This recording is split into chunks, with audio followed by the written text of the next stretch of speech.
everyone, Dread Pirate here. Today we're going to be taking a look at a mod for Kerbal Space Program called the Alcor Landing Pod, which is this guy right here. This is a mod by, I believe he pronounces it Alexustis or Alexustis, I'm not 100% sure, and a joint project with Mihara, who develops some of the more advanced coding behind this little capsule. Now, as with most things, more than meets the eye with this little guy, let me tell you that.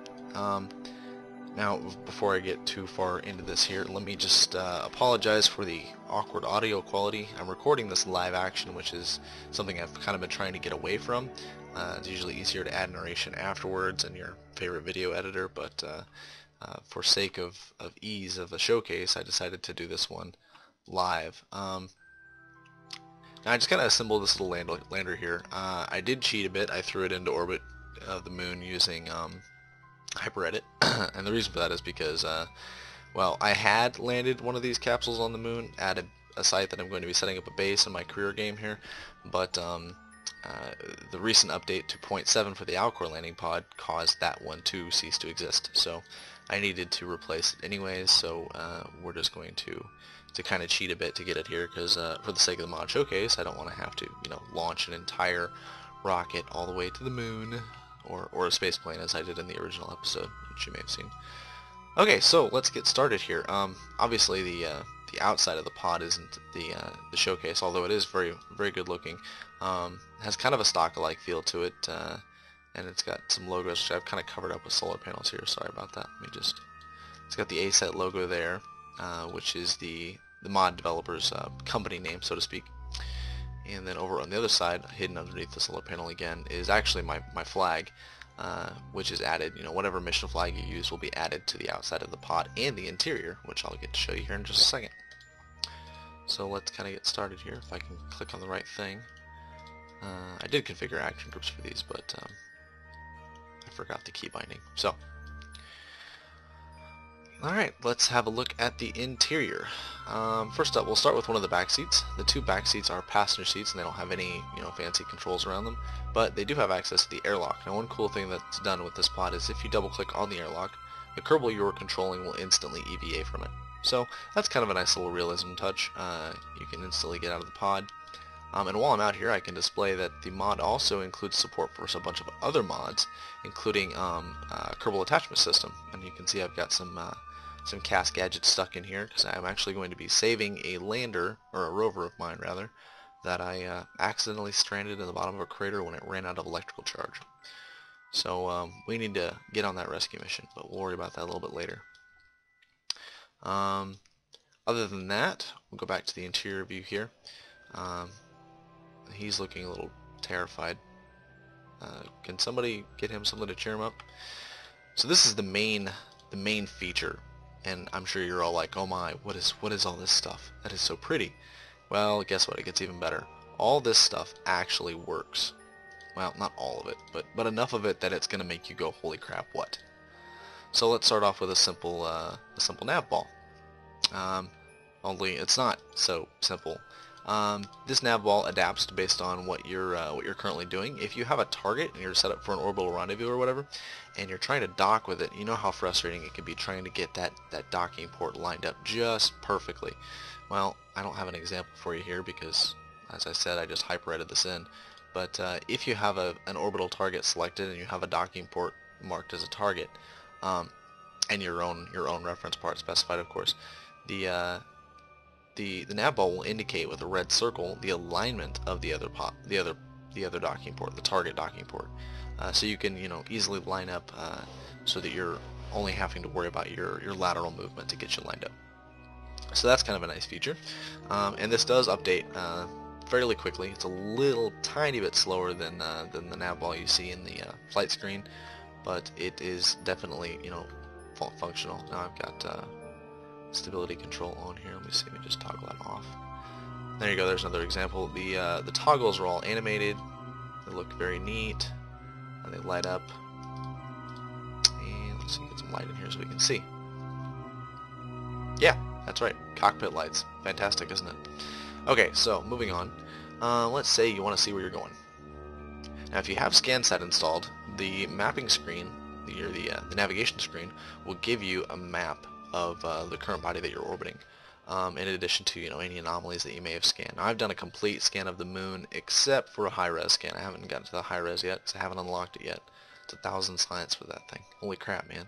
But anyways, so I've got the mapping data here, and we can see there's a couple anomalies down here below us. And I do have the BT-DT sensor, but I haven't done much on the moon other than routine landing on it and planting flags and stuff. Let's see, what else can I go over here? The user interface for these panels has been kind of improved from the previous version in that anytime you get lost, well, actually I think this may have already been here, but it's been refined quite a bit to where anytime you click the home or standby button, the 0 key down here, it will take you back to this screen, which will tell you, what each button does. So you'll also notice that some text entries that show you what each button does have a little ... sequence underneath them. That indicates that there's more to that panel than what you originally click on. You can click on it again to get a different a map view. For example, in this case, this is the ascending and descending mode, which will show me my whether or not I'm obviously ascending or descending. Currently it says I'm in an ascent, but actually I'm in I believe a perfectly circular orbit, thanks to HyperEdit 14. Yeah, KSP and perfectly circular orbits doesn't work very well. But anyways, let's go back to this home screen here and take a look at our target menu. Now, actually, I like to use this on this screen over here just because it's a little bit easier. So we'll go to page 5 and we will select vessels. Now, to go deeper into the menu or to select an option, you just click the little enter key here, and I can see that the vehicle that I want to rescue isn't on this list. So let's jump back by clicking the minus key or the go back or redo button, whatever you want to call it. Let's go down to our filters and turn on rover. Now that this is on, I can go up to vessels and I will find my mining outpost recon rover. And the PTMC bit's a joke. If you get it, high five. Okay, so we've got that set as our target, and now if I look at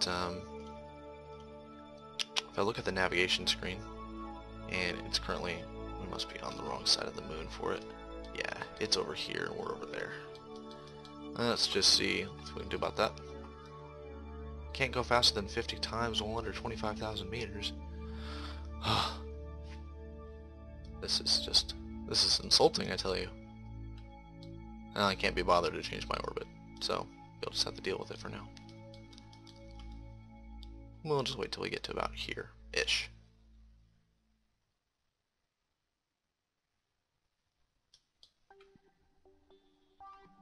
That ought to be good. Okay, so now, on the navigation map, you can see there is our target lander right there, stationary on the moon, directly east of an anomaly, and that's how that rover got stranded there, was because I was trying to get to that anomaly to see what it was. I was hoping it was an arch or a monolith or something. I don't know. I haven't seen any of the anomalies in game yet, except for, Kerbal Space Center and the little island runway thing. I've been too busy with mods. Yeah, it happens. Okay, so let's go back here. And we're actually going to unset this target, just because, well, for one, I know where it is, and two, there's something else I want to show you. So we're going to click Clear Target, and we're going to come over here to this panel, and we're going to click Orbit. Now this panel, as you might guess, shows you the basic orbital information, your apoapsis, your periapsis, your inclination, your eccentricity, and your time to the various nodes. And it even actually shows you your time to your ascending node and your descending node. That's fantastic. I didn't realize that, but that's nice to know. But if we, I forgot what button it was. If we click it again, we'll get this view, which is very nice. This is new to this version of Alcor and RasterPropMonitor. It actually gives you a map view style orbital display. Now this smaller gray circle inside here is the body that we're orbiting, the moon in this case. And if you have a target that's orbital, if you have a target that's actually in orbit set over here, it will show up on this display as well. But since my target was actually landed on the surface of the moon, this orbit display would have bugged out and wouldn't have displayed anything, so it would have not helped me any. Now, I believe these here are the ascending nodes and the descending nodes, I think. Or, yeah, that sounds about right. Because if I look at my main map, the down arrows are, well, that might be these here. Let's see if I can get a kind of closer look. Can't really tell. Anyway, but yeah, there is that, and it will show you if you have a target set that's orbital, it will show on this display as well. But as I said, I don't actually, you know what, I do have a target that I could use. Let's see here, vessels. Let's see, Omnisat Moon 1 should show up. And there we go. See, now we can see that the Omnisat is currently in a much higher orbit. It's at about 300 kilometers above the surface of the moon, which is where I positioned it to do the ScanSat relays, to do the ScanSat work about a week ago or so. So yeah, there is that, and you can kind of use that to, you know, match up your orbits and plot intercepts if you need to. Although I imagine it would be a lot harder to do it from a cockpit.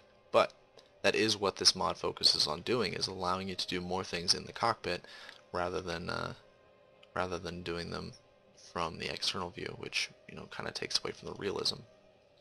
So I'm going to go ahead and clear that again. Now I know that and we'll just go ahead and set it actually.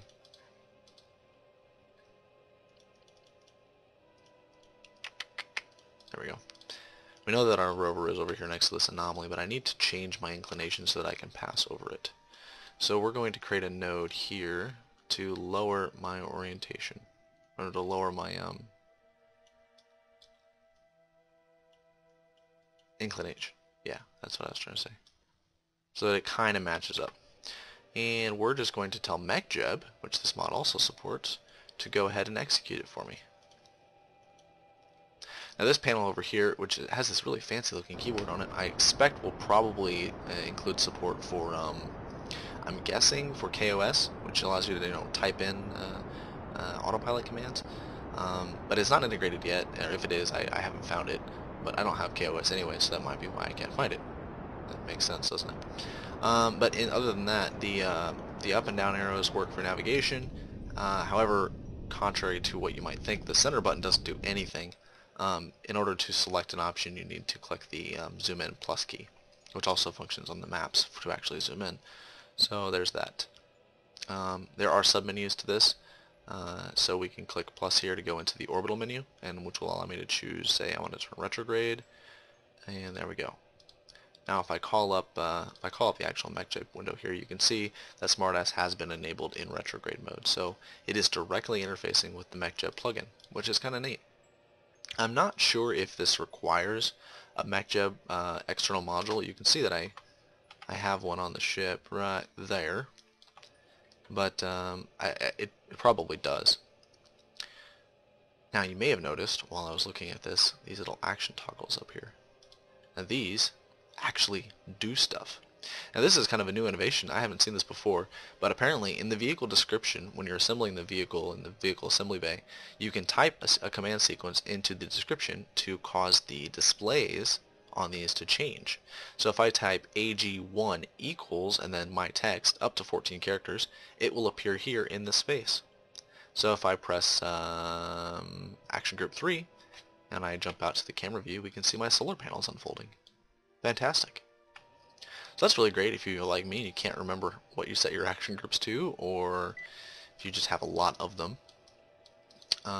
Instead of using like B9's info drive or Firespitter's info drive to have that little pop-up menu that displays those things for you. Let's go ahead and turn on my exterior lights so I can just kind of see a little bit. Not really, but yeah, you get the idea. Now this panel over here is supposed to add Mechjeb functionality as well without having to deal with this this text entry. Unfortunately, they don't work just yet. When I asked the developer about it, he said that it will be coming in a later version. So there is that, and those toggles will do something eventually. But for right now, they just look pretty, and you can click on them and toggle them on and off.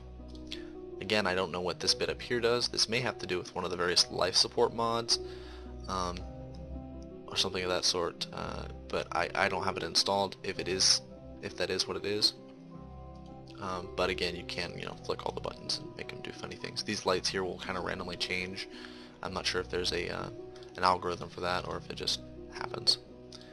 The displays here do show your current levels of propellants, RCS fuel, and electrical charge, and they show the current stage. So if you're flying this as your main command capsule and you're viewing your rocket from the launch pad from here, it should display the fuel and the oxidizer remaining in whatever current stage you're at. So then you can click the stage fire button here to release that stage. Apparently it will also show you here the total capacity of that stage. I'm not sure, I haven't tested that yet, but it does seem nice. And again, the abort mission action button will just tie directly into the action group for abort mission. So if you have a jettison command or emergency return to Earth or whatever, or Kerbin, return to Kerbin, yeah, that's what we're playing. Oh, so I passed over my target. Okay, well, so here's the fun bit. Oops, wrong button. The target button here functions kind of like it did in the previous version, where if you have a docking port installed on your ship, you can set it as a reference part, which I do have, so I'll just go ahead and do that. Like that. And then now we get a camera view from that docking port. And if we click it again, where is it? There we go. This alignment indicator will help you align with the target docking port, and it will show you a crosshair to indicate the angular facing of that docking port, as well as its relative position to you, so you can guide it into the center. And then the small squares will get smaller the closer you get to the docking port. So it kind of gives you a visual indicator, helps you with docking if you don't have a docking camera plug-in. And you can, of course, just actually I guess he disabled that view up there, but you can use the one down below for landing and things. Sorry, my voice is getting kind of dry here. Anyways, we'll get out of that real quick. Info log shows you, just various information about your flights, how long you've been up, your current latitude and longitude, how much your vessel currently weighs, dry once it runs out of fuel, and wet with fuel installed, your current gravity, your current acceleration, how many points of science you're carrying, and what biome you're in. So this is kind of nice if you're orbiting a body and you're trying to do like EVA reports over a certain biome. You can just glance at this, say, oh, I'm over a biome I haven't done yet. You can send out a Kerbal and get your stuff. It also shows you, of course, your SAS status, your external lights, and your landing legs. If we press it again, it will give us our oh man, it gives us our crew report, which shows the various stats of our crew members. None of my crew members are badass. They are all relatively scaredy cats, and they're all fairly stupid too. Actually, Chad's a brilliant guy. I'm not sure why he's on here. I usually save him for my KSP Interstellar Science Labs, but yeah, he's along for the joyride this time apparently. And so we get back here. Let's see. Oh yeah, this shows you the flight log, which I think if you press one of these keys,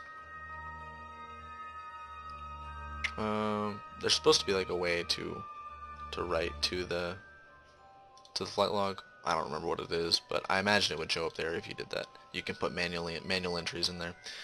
Let's go back to this again.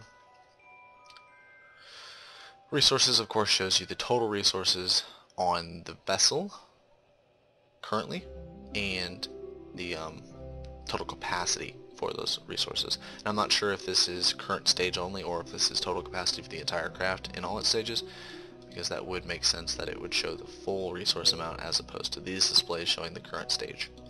So we'll check on that later. Now, the Alcor pod itself is equipped with 5 external cameras automatically, and you can rotate and pan them around using the arrow keys here, up and down,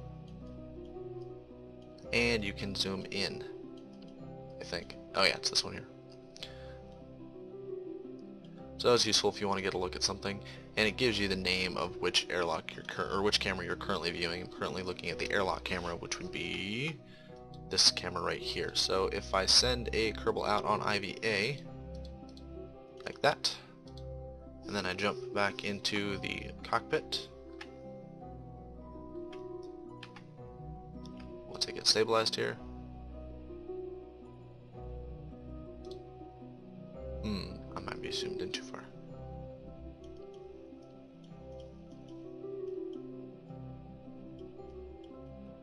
I don't know where he went.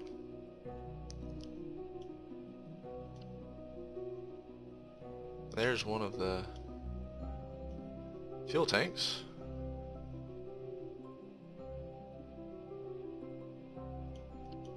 I don't know. Maybe he drifted off into space. Or it might just be one of the different cameras.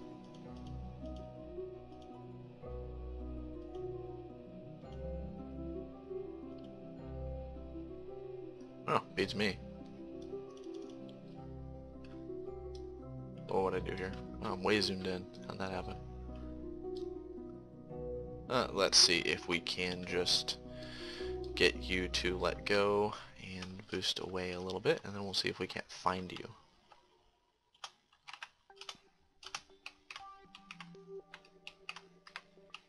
Stay still. Turn your lights on so we can see.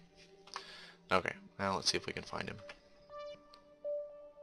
I'll wait for the interior to load. There we go.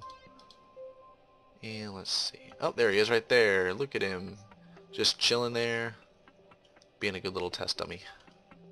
So we can zoom in on him and say, hey dude, what are you doing? Well, he won't be able to hear us, I guess. Maybe he's got a radio on his helmet. He can probably hear us with his radio. So let's just get him back in here before he drifts off. Kerbals hate drifting off. Alright, so. Back into the cockpit view. Have to wait for the internal to load whenever I tie back to this thing, so apologize for the delay there. And then of course the active docking cam, which actually I thought I did that already, but maybe it it probably unset when I tabbed away to the Kerbal orbiting, or the Kerbal and EVA. But again, that will just display the same docking port camera that we had earlier. Graphs will show you your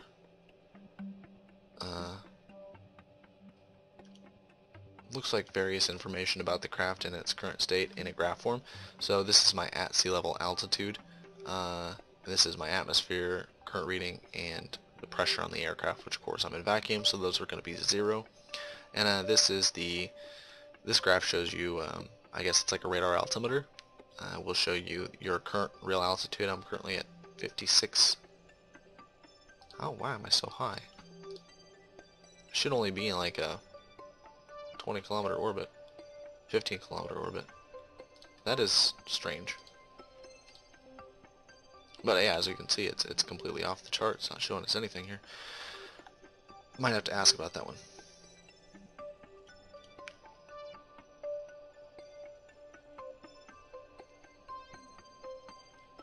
I think that's about it for the internal displays. There are a few more on this one here. If I can get it to go back to the home screen. Apparently there's going to be a protractor. I'm not sure if this is the mod protractor or what it's going to be, but it's under construction right now. It doesn't do anything.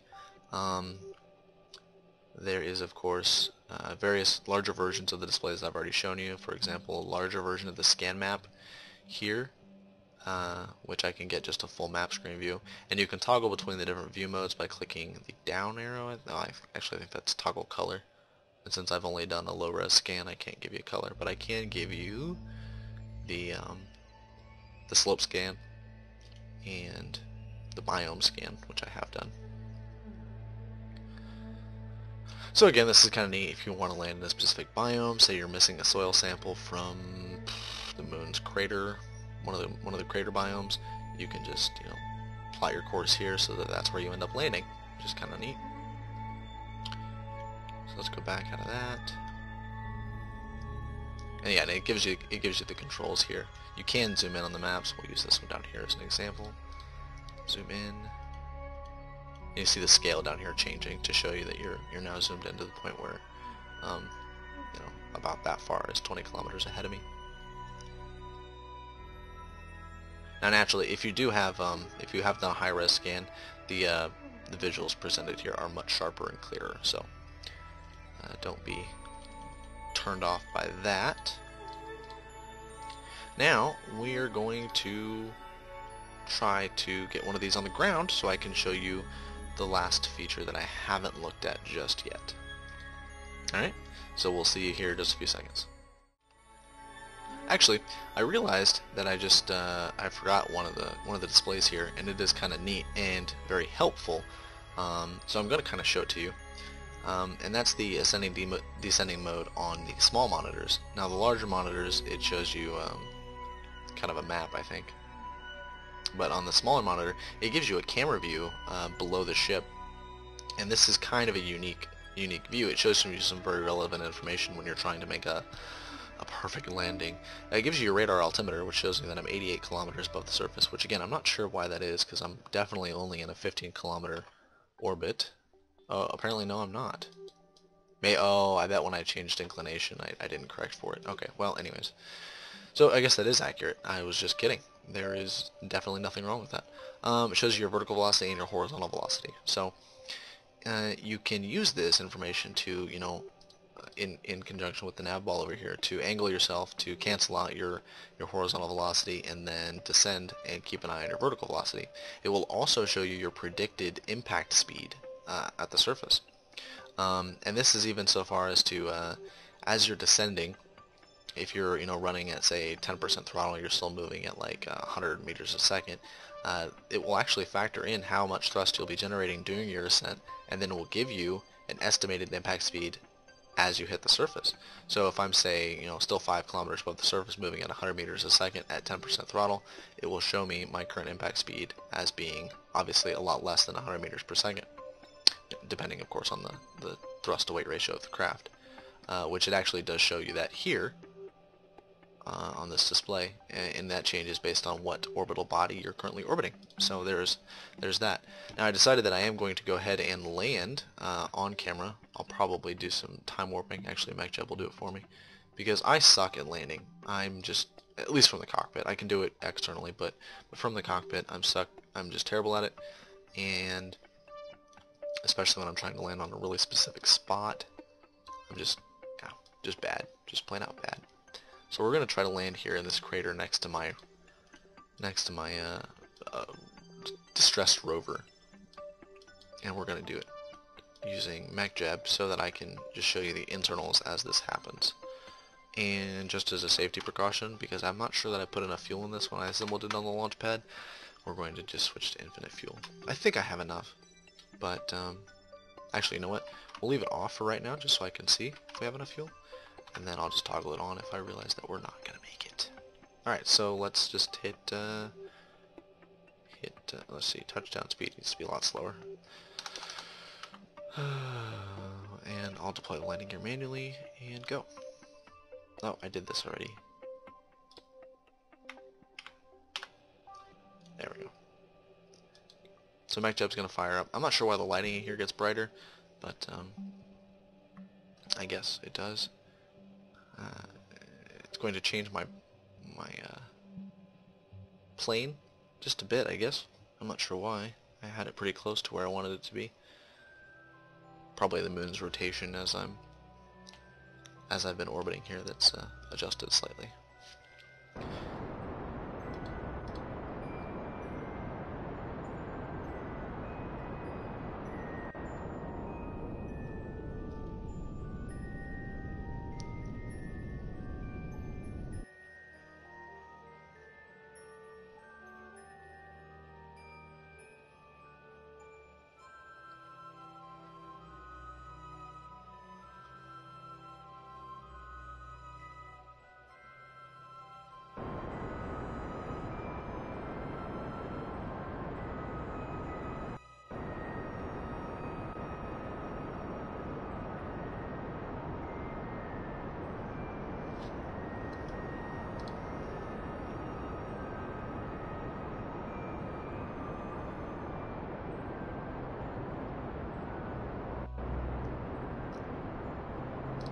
Oh, and it actually gives you your estimated time of impact as well, which is kind of neat, showing me that I'm going to hit the surface in 1 minute and 53 seconds or so.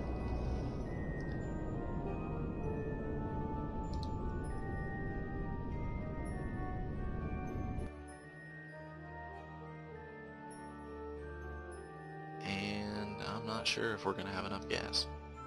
We're pretty low.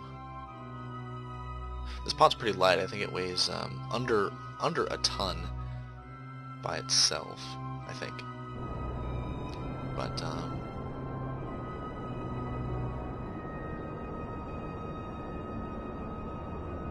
we might make it. Oh yeah, landing gear. As you can see here,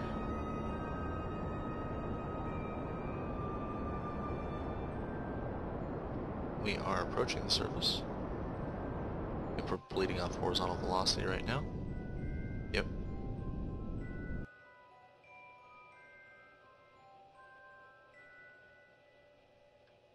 And we're now about 500 meters above the surface, 400 meters, and it's going to coast us down.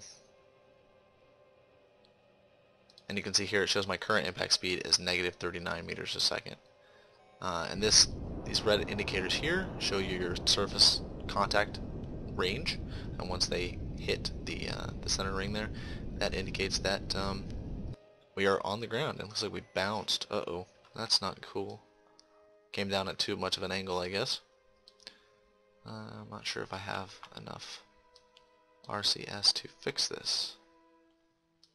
Does not look like it.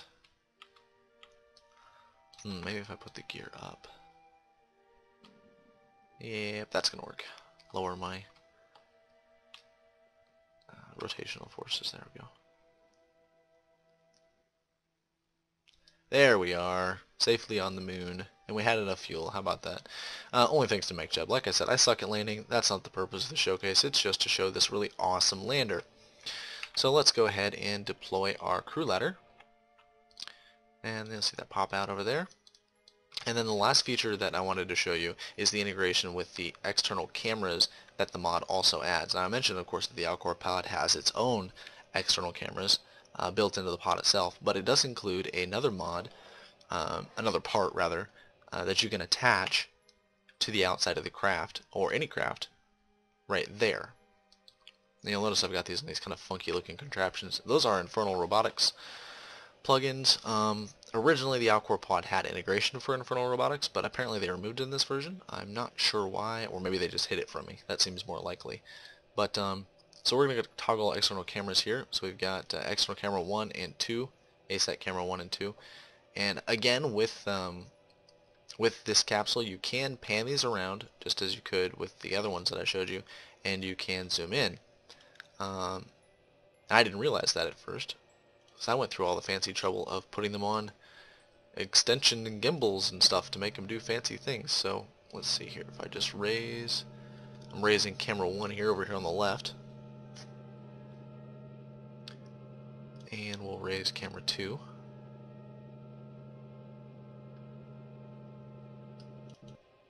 And then we will make it a little bit brighter outside. So there we go. Now I've turned on some external floodlights. Now you can use these as you can use these cameras for robotic arm deployments, or if you just want to watch your rocket fall away, kind of NASA style, space program style. You can do that, or you can just do it like I did and use it as a directional floodlight. Now of course the light is actually not included in the camera. That's part of another mod, but you can use any of the stock lights too to stick on there if you're trying to create the same effect. I wonder how far away we landed from our target. Oh, quite a ways. We are we are quite a ways away. Oh well. I guess I'll have to rescue them another time.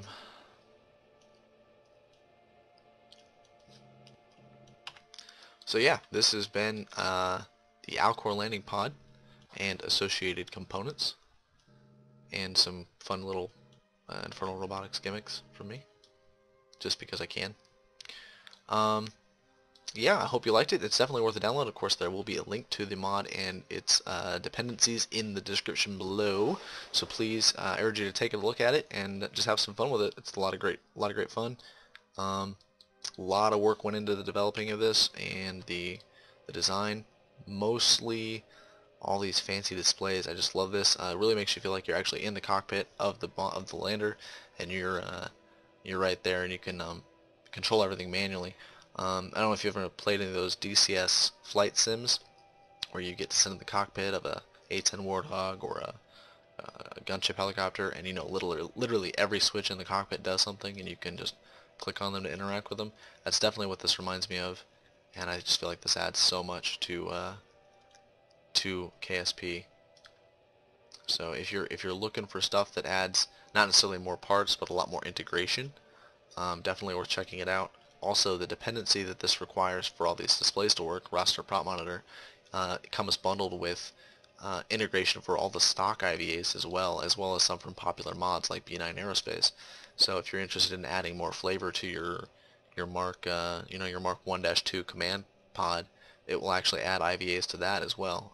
They're not the same, they're not as big as these ones here. These ones are kind of exclusive to the Alcor pod, but it does have all of these pods here, these displays here, as well as, yeah, they're all the same thing. So definitely check it out, and thanks for watching, guys. Hope you enjoyed it, and we'll see you later.